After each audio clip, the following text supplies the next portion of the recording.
Neil Douglas-Klotz is a slayer of religious stories and prayers by rote. What does rote mean? What is Klotz slaying and replacing with his new translations and fresh spiritual languaging? Webster's dictionary defines learning by rote this way. Learn by rote means the use of memory usually with little intelligence, routine or repetition carried out mechanically or unthinkingly, a joyless sense of order, a commercial hustle. Do any of these observations speak to your experience of religion today? Memory with little intelligence, repetition carried out mechanically or unthinkingly, a joyless sense of order, a commercial hustle? If so, then you, like me, will rejoice and thank Neil Douglas-Klotz for his life's work, which comes to so wonderful and full a crescendo in this book, and also for the wonderful body practices and mantra practices he shares as well. Many wise translators have translated the Gospels through the ages in numerous languages. In the chapters of this book, Neil Douglas-Klotz links us directly to the language Jesus spoke and the culture he lived in as a Galilean peasant. He gifts us thereby with an indispensable contribution to knowing who Jesus was, how he thought, what he taught, how he lived and saw the world around him, and why he died so young. Matthew Fox, January 17th, 2022, Feast Day of Martin Luther King, Jr. Introduction.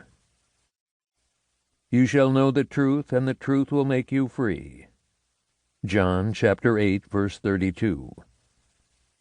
When or if Jesus said these words, he said them in Aramaic, one of several ancient Semitic languages rooted in thousands of years of Southwest Asian nomadic experience.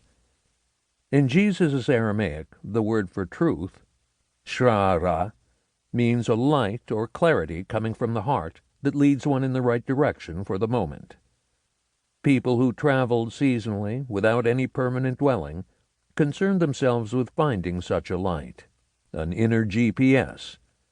The word know, yida in Aramaic, means to grasp or hold something in one's hand so that one can use it.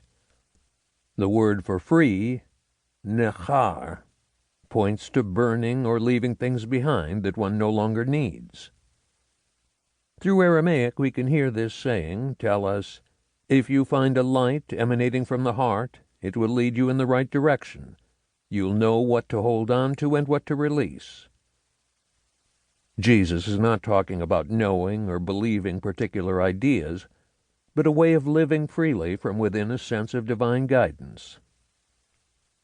Over the past 40 years of talking and writing about the Aramaic language and Yeshua, Jesus' name in Aramaic, which I use interchangeably with the English one, I have found people most frequently ask questions about universal themes and problems we all face today, rather than about theology and belief.